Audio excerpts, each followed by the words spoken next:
चलिए 21 क्वेश्चन पे आ जाओ सब लोग। क्वेश्चन नंबर 21 है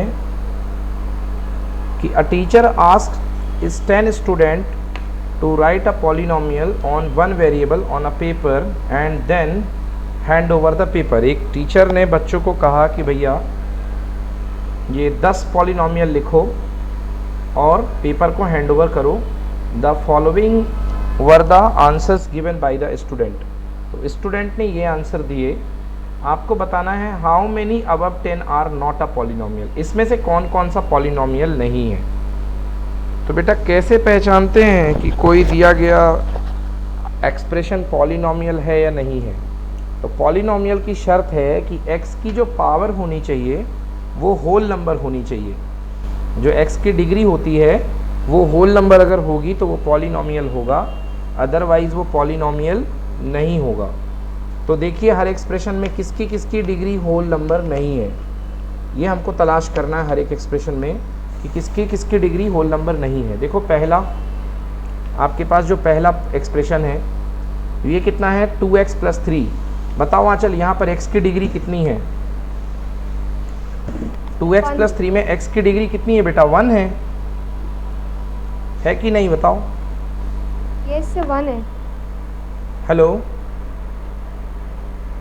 हेलो यस सर 1 है। हेलो हेलो हेलो आवाज़ आ रही है आंचल। Yes sir. आंचल आपकी आवाज़ नहीं आ रही मेरे पर।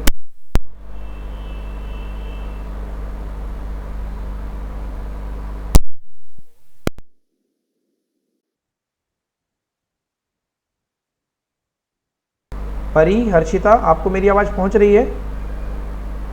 Yes sir. मेरे पास ही नहीं आ रही आवाज़। हेलो अब बोलो बेटा। यस सर आ रही है। ओके ओके हाँ आंचल अब बोलो बेटा। सर अब आई। हाँ आप क्लियर है, बिल्कुल सही है। चलिए तो हम आपसे पूछ रहे थे कि यहाँ पर देखिए x की डिग्री कितनी है बेटा 1 है कि नहीं है बताओ। यस सर 1 है। तो ये पॉलिनोमियल है। ये वाले में डिग्री 2 है तो ये भी पॉलिनोमियल है। इसमें डिग्री 3 है, ये भी पॉलिनोमियल है।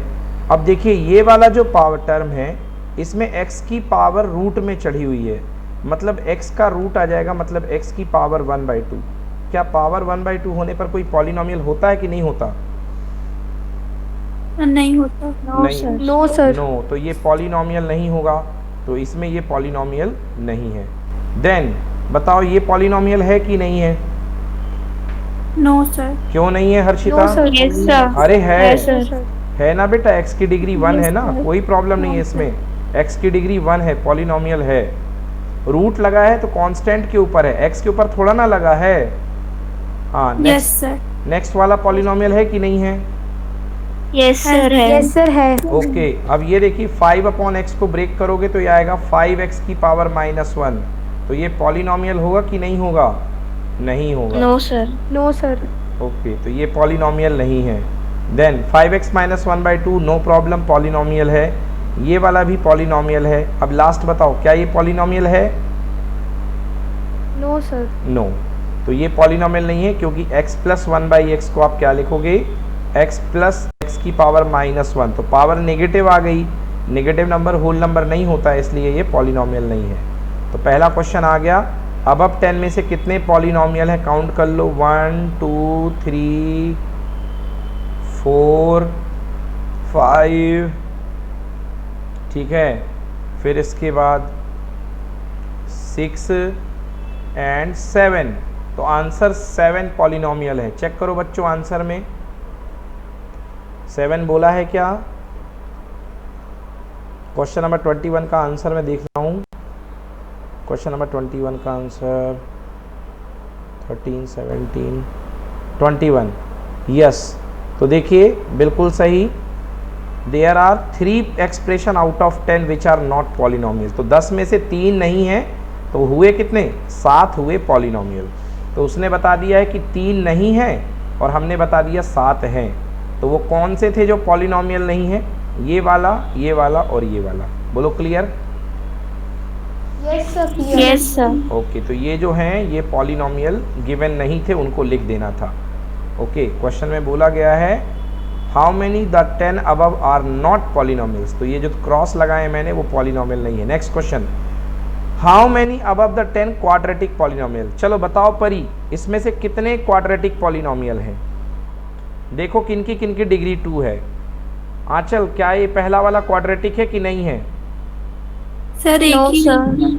फर्स्ट सर, वाला एक ही नहीं है। है, फर्स्ट वाला नहीं है, सेकंड वाला है, सर एक ही है। एक ही है, बिल्कुल सही, एक ही है, 3x square plus 7x plus 2। तो करेक्ट आंसर बिल्कुल सही, there is only one polynomial. चलो और बताओ कौन सा क्वेश्चन डाउट है और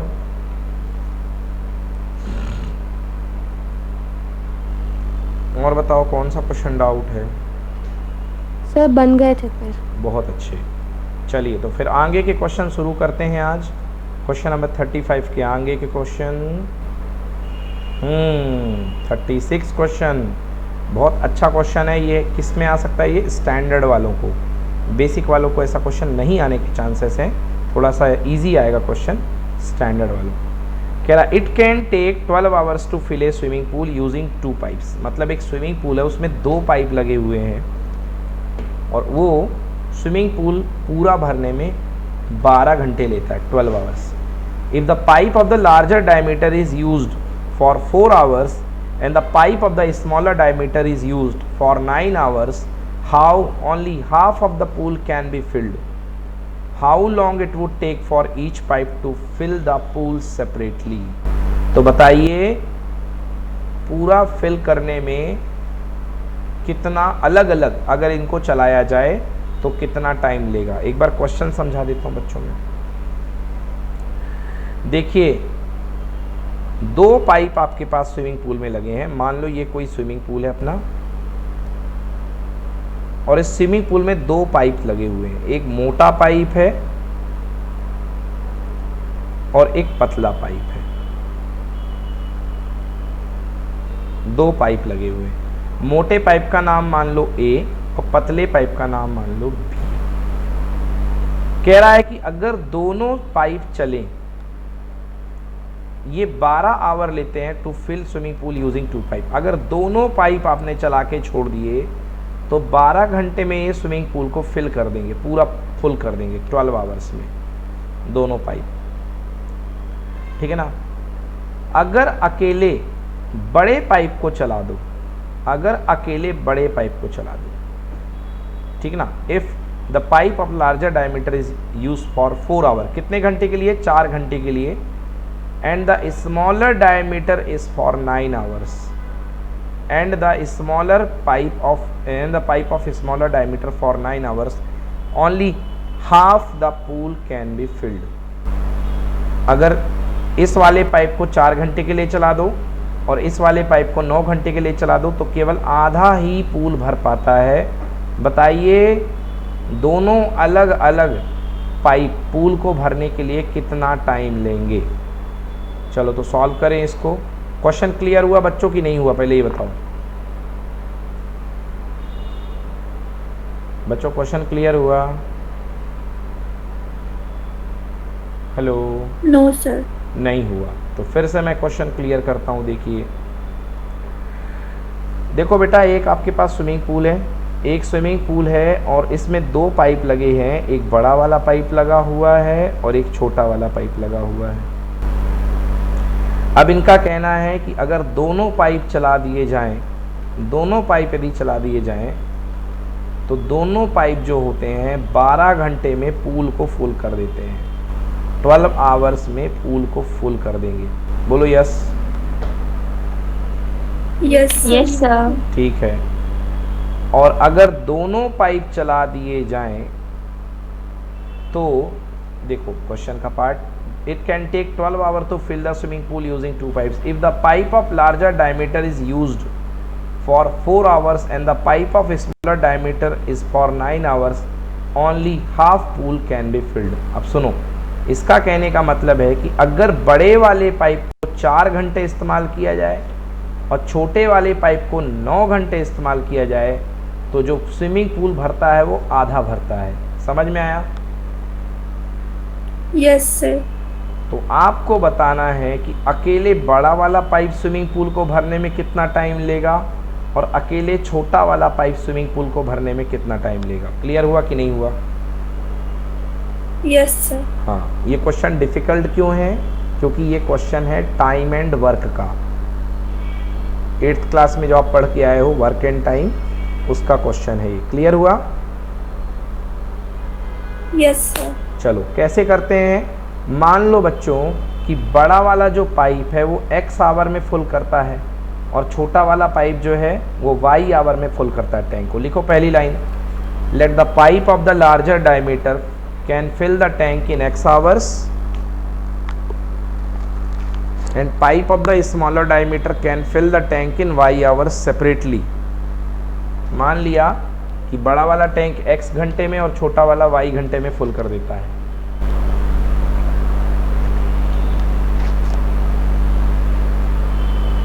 डन? Yes sir. हाँ, हर्षिता, आंचल, परी बोलो यस कि no. Yes sir.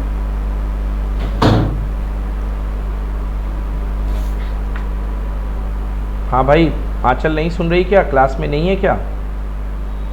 Yes sir. बोलो समझ में आया कि नहीं आया? यस सर, आ गया। देखो ये जो बड़ा वाला पाइप है, ये बड़ा वाला पाइप मान लिया आपने x आवर में फुल कर देता है और छोटा वाला पाइप जो है वो y आवर में फुल कर देता है। तो मैं कैसे कर देते हम लोग टाइम एंड वर्क की प्रॉब्लम। x आवर में बड़ा वाला पाइप कंप्लीट वर्क करता था। कंप्लीट वर्क को कितना मानते थे परी? कंप्लीट वर्क को कितना मानते थे?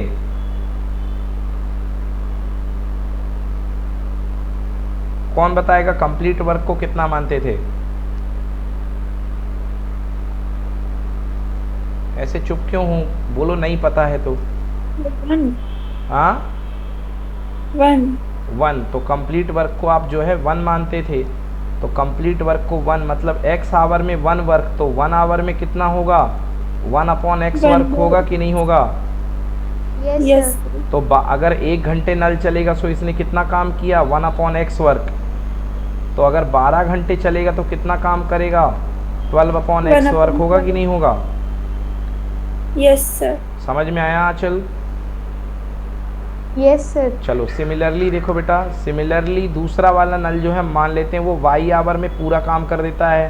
पूरा काम मतलब 1 वर्क, तो 1 आवर में कितना काम करेगा? 1/y। तो 12 आवर में कितना काम करेगा? 12/y। बोलो यस और नो।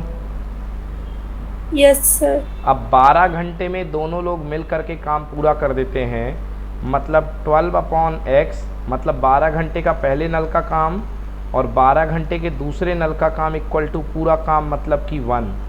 तो 12 को कॉमन लेके डिवाइड में ले जाओगे तो 1/x plus 1/y equal to 1/12 बनेगा कि नहीं बनेगा?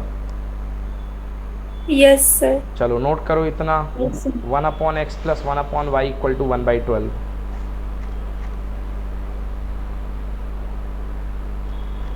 ऊपर की लाइन जरूर नोट कीजिए, ऊपर की लाइन बहुत इंपॉर्टेंट है, उसी से समझ में आएगा सवाल।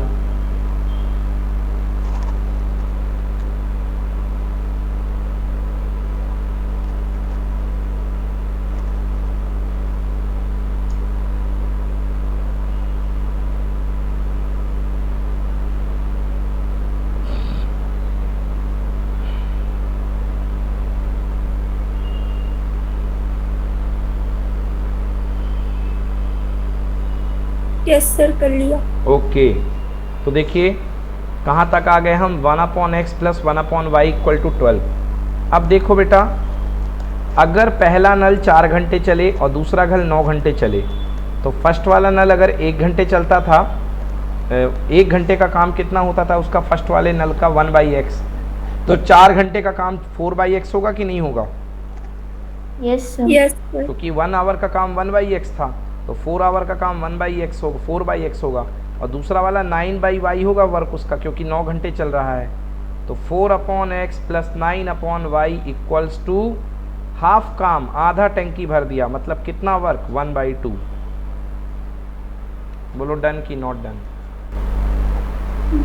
सर 1/2 क्यों लिया? क्योंकि बेटा हाफ वर्क किया है ना, पूरा काम मतलब 100%, 100% मतलब कि 1 होता है और 50% का मतलब 1/2 होता है। क्लियर हुआ? Yes sir. चलिए सॉल्व कर दीजिए बेटा, 2 वर्क बन गए आपके।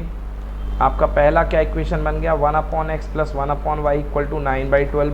दूसरा इक्वेशन बन गया 4/x plus 9/y equal to 1/2। Note करो बच्चों दोनों इक्वेशन।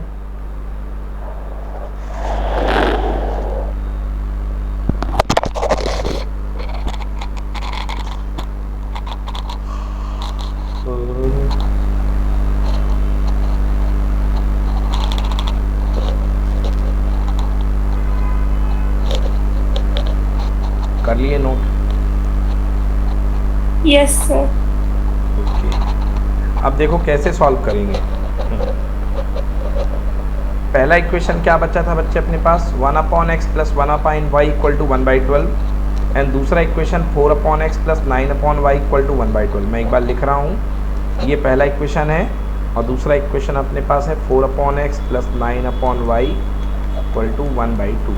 बच्चों ऊपर वाले पूरे इक्वेशन में 9 का मल्टीप्लाई कर दो तो ऊपर वाला इक्वेशन बन जाएगा 9/x plus 9/y equal to 9/12 और नीचे वाला इक्वेशन रहेगा 4/x plus 9/y equal to 1/2। बोलो समझ में आया कि नहीं आया? Yes sir.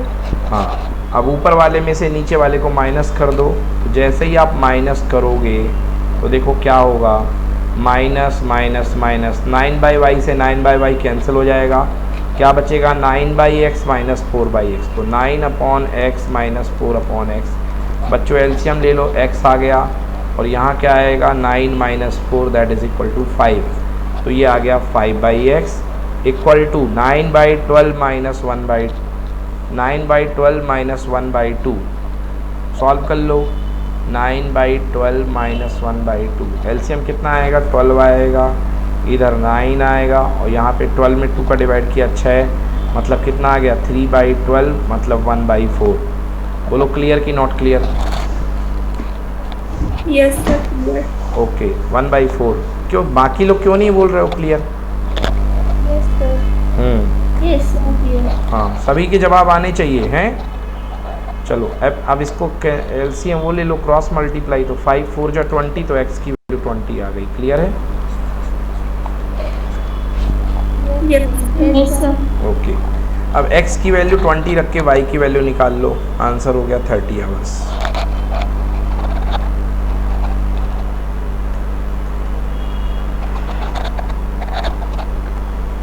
क्लियर हुआ?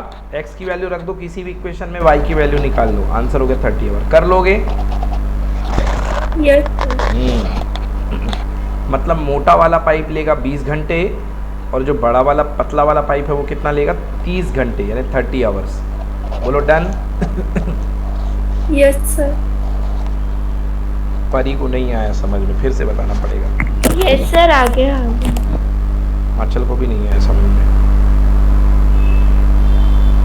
क्यों आंचल? आ गया। चलो भाई अगले क्वेश्चन की तरफ चलते हैं। अगला क्वेश्चन पढ़ो आंचल। Draw a circle of radius 2 cm with center O and take a point P outside the circle such that OP equals to 6.5 cm from P. Draw 2 tangents to the circle. बहुत ही common question है, बहुत बार बताया है, अभी कुछ दिन पहले ही बताया था।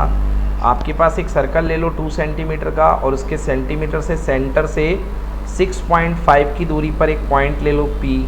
अब बच्चों क्या करो, O से लेके P का परपेंडिकुलर बाइसेक्टर ड्रॉ करो, एक लाइन यहाँ, एक लाइन यहाँ, एक लाइन यहाँ, एक लाइन यहाँ, इसको ड्रॉ करो, डग डग डग डग डग डग डग डग डग कर दिया आपने, यस ये कर दिया। ये आपका पॉइंट मिल गया M पॉइंट। इसको लेकर के एक सर्किल बना दो और सर्किल बना करके जो 2 कट पॉइंट आपको मिल जाए इस पर उनको जोड़ दो यहाँ से, तो टेंजेंट बन जाएगी। क्लियर है?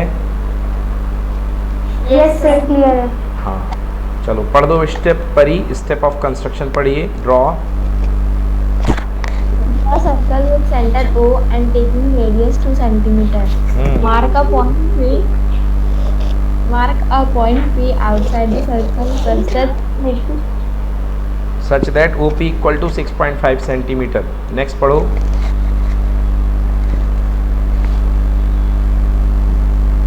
हाँ चल आप पढ़ो। Join OP। Join OP and ICE. क्यों हंस रही हो तुम दोनों? एक ही साथ बैठे हो क्या? सर वो लोग शायद अभी भी ट्यूशन में है। कौन से ट्यूशन में हो? सर वो लोग शायद ट्यूशन ही में पढ़ लेती हैं, तो सर नहीं हो। अच्छा अच्छा अच्छा अच्छा, शैतानी कर रहे हैं इसलिए। हाँ सर। क्यों आंचल, क्यों हंस रहे हो बेटा आप? कहाँ चले गए थे बच्चों? चलो। Join OP and bisect it at M।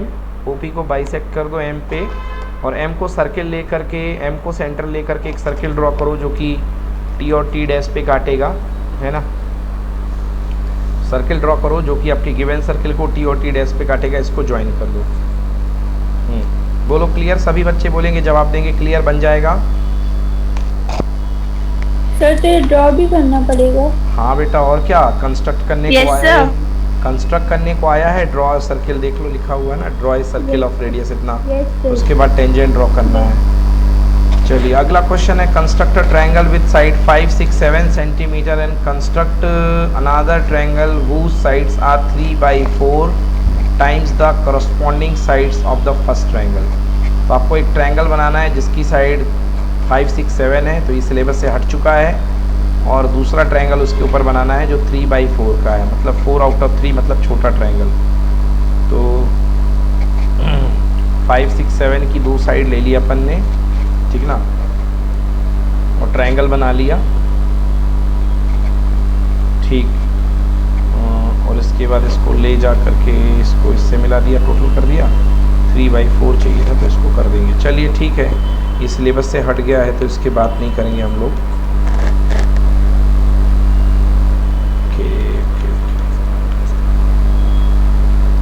चलिए अच्छी बात है। Question number 38।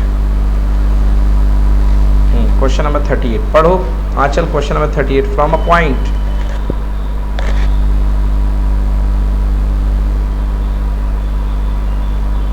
From a point on the ground, the angles of elevation of the bottom and the top of a tower fixed at the point of a 20-meter high building are 45 degree and 60 degree respectively.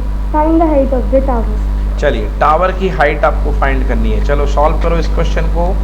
एक ground पे कोई point है, उससे angle of elevation लिया गया है top and bottom का, ठीक ना। और top of a tower fix at the top of 20 metre high building.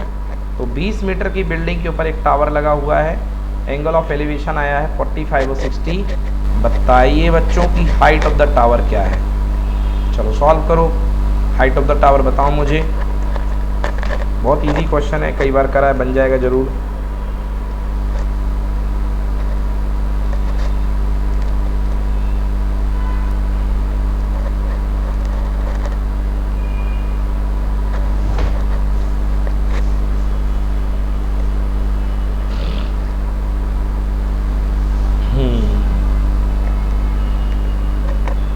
चलिए सॉल्व कीजिए, जल्दी से करके भेजिए मुझे।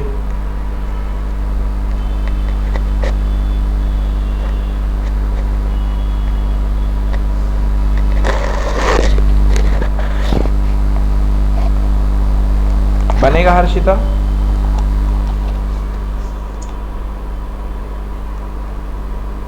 Yes sir. सर हो गया। सर हो गया। ओके, भेज दो ग्रुप में बेटा।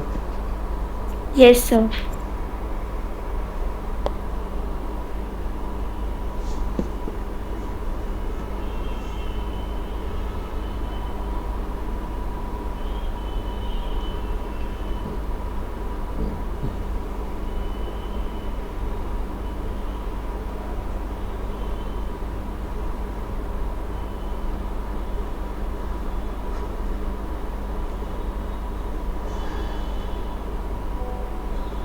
सर भेज दिया। चलिए ठीक है, बहुत अच्छे। बाकी लोग भेजें।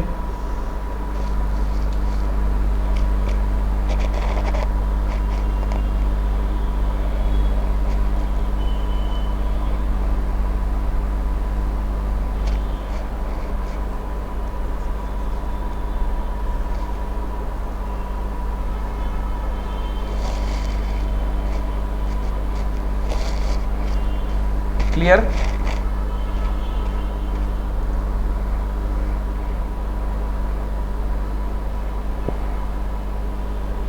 Yes sir. चलो परी अगला क्वेश्चन पढ़ो। 39 find the area. Find the area of a shaded region in figure 8 if PQ equals to 24 centimeter, PR equals to 7 centimeter and O is the center of the circle. देखो बेटा, अब ये क्या दिख रहा है, सेमी सर्कल है, मतलब ये एंगल राइट एंगल होगा क्योंकि सेमी सर्कल का एंगल राइट एंगल होता है। अब पी क्यू इसने कितना दे रखा है, ये है 24, पी आर कितना दे रखा है, ये 7।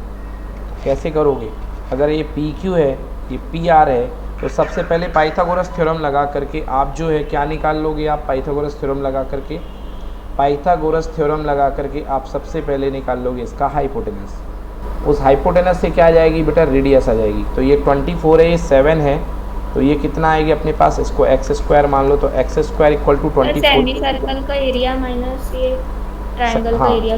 वेरी गुड, बिल्कुल सही बेटा, एग्जैक्टली आपने बिल्कुल बताया, सेमी सर्कल का एरिया माइनस ट्रायंगल का एरिया। बट सेमी सर्कल के एरिया के लिए आपको रेडियस की जरूरत पड़ेगी, तो रेडियस निकालने के लिए आपको ये तो जानना ही पड़ेगा ना, कि नहीं जानना पड़ेगा, बताओ। Yes sir. हाइपोटेनस का हाफ कर देंगे। बिल्कुल सही, बहुत अच्छे बेटा, बिल्कुल सही। तो हाइपोटेनस निकाल लिया, 25 आ गया, 25 का हाफ कर दिया, फिर area of the semi circle निकाल लिया, और सेमी सर्कल का एरिया निकाल करके ट्रायंगल का एरिया 1/2 बेस इंटू हाइट उसको माइनस कर दोगे। देखो समझ में आया कि नहीं आया, सभी बच्चे बताएंगे क्लियर कि not clear. Yes, sir. Sir ये एनसीईआरटी का क्वेश्चन है। चलो ठीक है, हाँ जी बेटा, इसको कर लेना होमवर्क, ठीक है। नेक्स्ट क्वेश्चन है, find the curved surface area of the frustum of the cone, diameter इतना दिया गया है और हाइट इतनी दी गई है। तो फ्रस्टम तो हट गया है, फिर भी स्लांट हाइट निकालना पड़ेगा और फॉर्मूला लगा दोगे, तो बहुत ही इजी क्वेश्चन है, ये हट गया। चलो अगला क्वेश्चन क्या है भैया, the mean of the following frequency distribution is 18, the frequency F in the class interval is 19 to 21 is missing, मतलब इसके इंटरवल की फ्रिक्वेंसी मिसिंग है, एफ फाइंड करना है। तो मीन आपको 18 दिया गया है, अच्छी बात है। तो मीन देके फ्रिक्वेंसी पूछी गई है, चलो कैसे करेंगे। ओहो ठीक है भाई, स्टेप डिवीजन लगा दिया, अच्छी बात है भाई, स्टेप डिवीजन। एज्यूम मीन मान लिया हमने 6 और साइज मान ली 2, तो स्टेप डिवीजन क्या होगा, u i equal to x i minus a upon h. But इस साल स्टेप डिवीजन हमारे सिलेबस में नहीं है, तो आप क्या करोगे, आप केवल एफ आई एक्स आई कर दोगे, f i x i, f i x i, f i x i, f i x i, f i x i, f i x i, f i x i करके multiply करके जो total आएगा, और total करके divided by, सबका total करके divided by f plus 40 is equal to mean की value दी गई है 18। ओके, समझ में आया कि नहीं आया? यस सर, आ गया समझ। क्योंकि मीन का फॉर्मूला होता है sigma F i x I upon sigma F I. तो आपको स्टेप डिवीजन से नहीं करना है क्योंकि वो हट गई है। तो मीन की वैल्यू दी गई है 18, यहाँ पे आप सिग्मा एफ आई एक्स आई निकालोगे, और यहाँ पे सिग्मा एफ आई मतलब पूरी फ्रिक्वेंसी का सम कितना होगा, एफ प्लस 40, ठीक है ना। तो वो करके जो है आप जो है वो करके जो आप है वो निकाल सकते हो, मीन से फ्रिक्वेंसी आपकी निकल जाएगी। वो लोग करके लाओगे कल, बन जाएगा। यस सर, बन जाएगा आराम से। ठीक है, इसको करिएगा। स्टेप डिवीजन से करना चाहो तो एक्स आई को यू आई बना लो, x i minus a upon H करके ये बन जाएगा, फिर एफ आई यू आई करके सिग्मा एफ आई यू आई आ गया, sigma F I you I upon sigma F I plus A into H. ये ज़्यादा बड़ा पड़ेगा इसलिए आप सीधे एफ आई वाले से कर लो, बहुत जल्दी हो जाएगा। चलिए अगला क्वेश्चन है, the following table gives production yield per hectare of the wheat of 100 farms of the village, change the distribution is a more than type of distribution. तो बच्चों आपको मोर देन टेबल बनाना है और इसका ओजीब बनाना है। तो मोर देन का ओजीब हमेशा ऊपर से नीचे आता है, तो ओजीब तो हट गया हमारे सिलेबस में, हमको केवल फ्रिक्वेंसी टेबल बनानी है। तो देखो बच्चों कैसे बनेगा अपने पास, क्यूमुलेटिव फ्रिक्वेंसी बनानी है मोर देन। तो मोर देन में लोअर लिमिट हमेशा यूज़ में आती है, तो लोअर लिमिट 40 + 5, और 40 से ज़्यादा कितने किसान होंगे, सबको जोड़ दो तो टोटल कितने आ गए, 100। तो 100 किसान है टोटल, तो 40 से ज़्यादा 100, फिर 45 से ज़्यादा मतलब ये वाले माइनस कर दो, तो 45 से ज़्यादा कितने होंगे, 96, तो 96 हो गए 45 से ज़्यादा। फिर 50 से ज़्यादा तो ये वाले भी माइनस कर दो, 90, तो 50 माइनस कर दीजिए तो अपने पास आ गया क्या, 90। ऐसे करते करते करते करते सबकी बन जाएगी टेबल, लास्ट में आएगा 24। कितने 65 से ज़्यादा जो है हेक्टेयर से ज़्यादा वाले किसान कितने हैं 24। अब इसके बाद प्लॉट कर दो, तो ये प्लॉट करके ग्राफ आ जाएगा। ये हो गया और ये प्लॉट वाला पार्ट तो डिलीट हो गया ना? हाँ बेटा, प्लॉट वाला पार्ट डिलीट हो गया तो इसको छोड़ दो। चलिए, तो ये हमारा पेपर पहला वाला पार्ट बच्चों, जो पिछले साल का सेट 1 आया था वो फिनिश हो गया। अब सेट 2 में जो अनकॉमन क्वेश्चन थे वही करेंगे हम लोग। सेट 2 में अनकॉमन क्वेश्चन, सेट 2 का अनकॉमन क्वेश्चन का क्वेश्चन नंबर 15। तो कैसा करेंगे इसको भाई, ये पार्ट तो हट गया इस बार, आपको 90 माइनस थीटा का यूज़ करके करेंगे ये। तो साइन 67 को कॉस 67 को कॉस 90 माइनस 23 साइन में बदल लेंगे, आइडेंटिटी लग जाएगी, not of any use. Next question, tan a equal to cot b, then find the value of cot a plus b. हाँ, ये वाला देखिए फिर से वही लग गई identity, cot b equal to cot 90 minus b, यानी a plus b equal to 90, identity based question. अगला question, find the class mark. बेहद घटिया क्वेश्चन, सीधे जोड़ के आधा कर दो, बन जाएगा? Yes sir. Yes sir. Yes sir, बन जाएगा। जोड़ के हाफ कर देना, कुछ भी नहीं करना। नेक्स्ट 25 क्वेश्चन, एक चाइल्ड है, उसने ऐसा लेटर लिखा, जल्दी से बताओ ए आने की सी आने की प्रोबेबिलिटी। ए आने की कितनी होगी? 2/6। और सी आने की? 3/6। बिल्कुल सही। 2 आने, ए आने की 2/6 यानी 1/3, और सी आने की 3/6 मतलब 1/2। क्लियर? Yes sir. चलो अगला क्वेश्चन, अगला क्वेश्चन है, if n and AP the sum of the first m terms is n and the sum of first n terms is m, prove that the first sum of m plus n terms equal to minus m plus n। तो m terms का सम n है तो एक equation ये बन गया, n terms का सम m है तो एक इक्वेशन ये बन गया। दोनों को सॉल्व करके किसकी वैल्यू निकाल ली? d की, और d की वैल्यू प्लेस करके इक्वेशन में किसकी वैल्यू निकाल ली? a की। a और d दोनों की वैल्यू रख दी m plus n terms n के लिए, तो m plus n by 2 2a plus m plus n minus 1 into D value रख करके आ जाएगा सम इक्वल टू आएगा minus of m plus n। मैं चाहता हूँ इसको घर में करना आराम से, आपसे ज़रूर बन जाएगा। हाँ, अगर कंसेप्चुअली कोई प्रॉब्लम है तो पूछो बच्चों।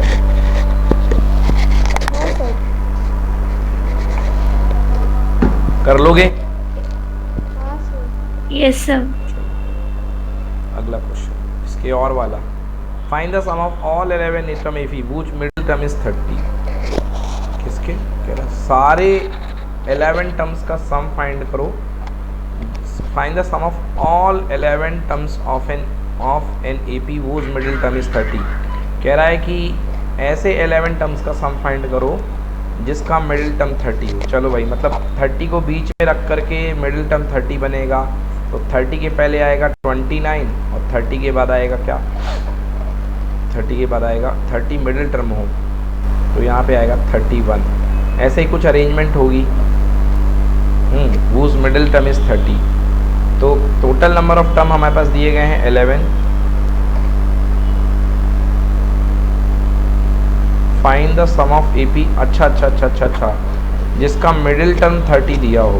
ओके, 11 टर्म है और मिडिल टर्म 30 है। 11 टर्म है तो मिडिल टर्म 30 है, तो मिडिल टर्म कौन सा टर्म होगा? मिडिल टर्म कौन सा टर्म होगा भाई? 11 टर्म है तो मिडिल टर्म कौन सा टर्म होगा? छठवां टर्म होगा, क्योंकि 11 है तो 5 इधर 5 उधर, तो 11 टर्म जो छठवां टर्म 30 होगा, तो 30 यानी a6 इक्वल टू 30, तो a plus 5d equal to 30। अब सम ऑफ 11 टर्म का फॉर्मूला होता है S11 equal to n by 2, 11/2 2a plus 11 minus 1 यानी 10d। 2 कॉमन लेके काट दो बच्चों, तो 11/2 और 2 कॉमन लेके काट दिया तो a plus 5d, a cancel हो गया बच्चों। a प्लस 5d की वैल्यू कितनी आई थी? 6 टर्म, a प्लस 5d ही तो 30 था, तो 11 मल्टीप्लाइड बाई 30 हो जाएगा आंसर 330। बहुत अच्छा क्वेश्चन है बच्चों, इसमें तो मैं भी कंफ्यूज हो गया एक पल के लिए। समझ में आया आपको कि नहीं आया? Yes sir. Yes sir. चलिए करिएगा। नेक्स्ट क्वेश्चन पढ़ो बेटा। परी, a fast train. A fast train takes 3 hours less than a slow train for a journey of 600 km. If the speed of the slow train is 10 km per hour less than that of the fast train, find the speed of each train. Okay, कह रहा दोनों train की जो है, दोनों train में जो है 3 घंटे का फ़र्क आता है, और speed of the slow train जो है वो है 10 kilometre per hour less than the fast train. तो फास्ट ट्रेन की स्पीड मान लो x, और स्लो ट्रेन की स्पीड क्या होगी, x माइनस 10। तो फास्ट ट्रेन की स्पीड ले ली x और x माइनस 10। तो time equal to distance upon speed. ज़्यादा समय कौन लेगी, स्लो ट्रेन। कम समय कौन लेगी, फास्ट ट्रेन। दोनों का डिफरेंस 3 घंटे। सॉल्व कर लो, क्वाड्रेटिक इक्वेशन बना के देखो, ध्यान से समझ में आया कि नहीं आया, बताओ अच्छे से, टाइम लेके देखो, जल्दी नहीं बोलना। यस सर, देखो एक बार बताओ समझ में आया कि नहीं आया।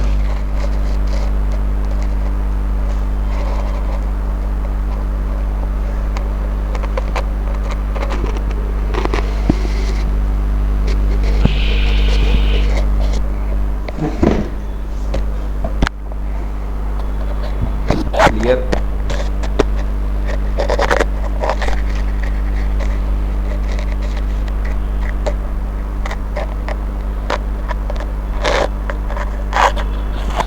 Yes, sir. चलो ओके, नेक्स्ट क्वेश्चन। हाँ भाई परी, समझ में आया कि नहीं आया? Yes, sir. चलो हर्षिता बन जाएगा। Yes, sir. चलिए, if 1 plus sine square theta equal to 3 sine theta cos theta, then prove that tan theta equal to 1 और 1/2। बहुत प्यारा क्वेश्चन है बच्चों। 1 plus sine square theta equal to 3 sine theta cos theta, तो आपको ये proof करना है। तो कैसे करें भाई इसको proof? 1 plus 3 sine theta, sign square theta plus 3 sine theta cos theta. बच्चों दोनों तरफ इसमें आप कॉस स्क्वायर थीटा का डिवाइड कर दो। ये क्वेश्चन लिख लो बेटा, RBE, रीड बिफोर एग्जाम। तो 1/cos बन जाएगा सेक, ये बन जाएगा 10, और ये कॉस से कॉस कैंसिल, ये बन गया 10। क्वाड्रेटिक इक्वेशन बना लीजिए, सॉल्व कर लीजिए, टेन थीटा की वैल्यू 1 या 1/2 आएगी। बहुत प्यारा क्वेश्चन है बच्चों, रीड बिफोर एग्जाम क्वेश्चन। देखो समझ में आ रहा कि नहीं आ रहा, देखो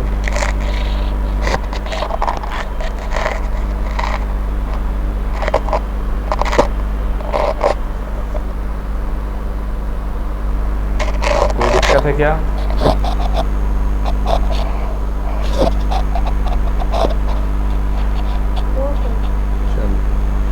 No, sir. ओके,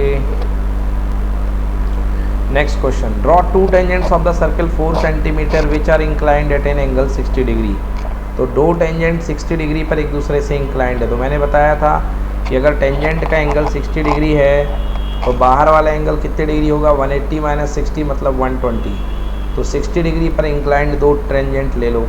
तो यहाँ पे एक आपने लाइन खींची, ये 60 पर थी, पहले एक 180 डिग्री की आपने ऐसी ले ली लाइन पूरी की पूरी। अब उस पर जो पूरा बना करके 60 को काट दिया, 180 बना के एक पहला आर्क काट दिया, जितने से ड्रॉ किया था है ना, उतने से आपने 180 180 180 पे 3 आर्क काट दिए। तो पहला जो आर्क मिलेगा वो 60 मिलेगा, ये 60 मिल गया।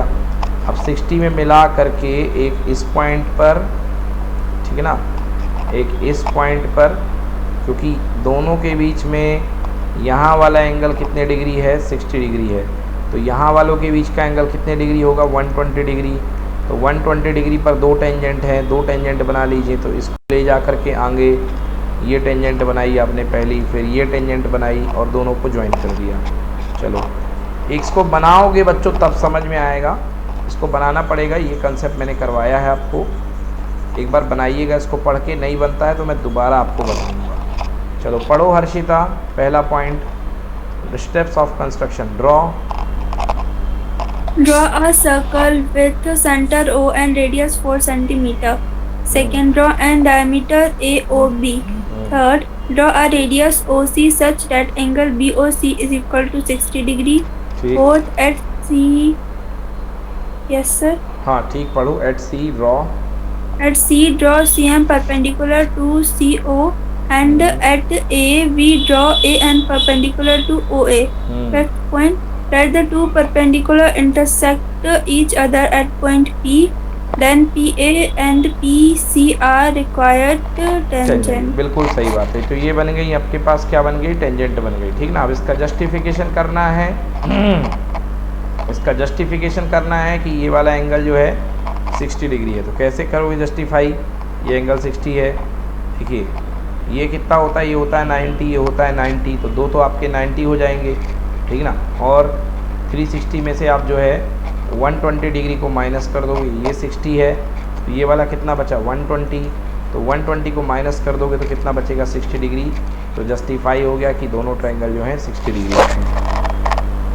ठीक है, करके लाओगे बच्चों, कुछ आया समझ में? नहीं आया? यस सर, आया समझ में। ठीक है, चलिए। Yes sir. Okay, constructed triangle ABC 4/5 बनाना है, 3 4 5 की साइड है, मतलब राइट ट्रायंगल है क्योंकि पाइथागोरस लग रही है। 3 4/5 मतलब छोटा बनेगा, 5 में से 4 बनाना ना। तो राइट ट्रायंगल बना लिया, अब उसमें से 5 में से 4, 5 हिस्से में से 4 हिस्से इधर तोड़ दिए, 4 हिस्से इधर तोड़ दिए, ये आपका बन गया ट्रायंगल। चलो ठीक है, ये तो हट गया सिलेबस से। अगला क्वेश्चन देखता हूँ बच्चों। अगला क्वेश्चन आपने मुझसे बहुत ही थोड़े ही दिन पहले करवाया है, और वैसे भी पढ़ दो एक बार Harshita, the angle of elevation. The angle of elevation of the top of a building from the foot at a tower is 30 degree, and the angle of elevation of the top of a tower from the foot of the building is 60 degree. If the tower is 50 meter height, then find the height of the building. चलिए, तो tower के सामने building है, building के सामने tower है, कुछ ऐसी स्थिति बन रही है। आपको height of the building find करनी है। तो पहले ये ट्रायंगल बना लोगे, फिर x की वैल्यू आ जाएगी, x की वैल्यू 3h बन जाएगा ना। Yes sir. काफ़ी बार करें ऐसे क्वेश्चन हम लोगों ने। चलिए ठीक है, यस सर। ओके, वक्त हो गया। चलिए ठीक है, तो आज के लिए यहीं तक करके रखिए, ठीक है ना। यहाँ तक आपका पूरा का पूरा होमवर्क है, जो नहीं बनेगा इसमें से वो मैं कल आपको समझाऊंगा, ठीक है बच्चों। Yes sir. कल करेंगे हम लोग सेट नंबर 3, कल हम लोग इसके बाद सेट नंबर 3 करेंगे, ठीक है ना।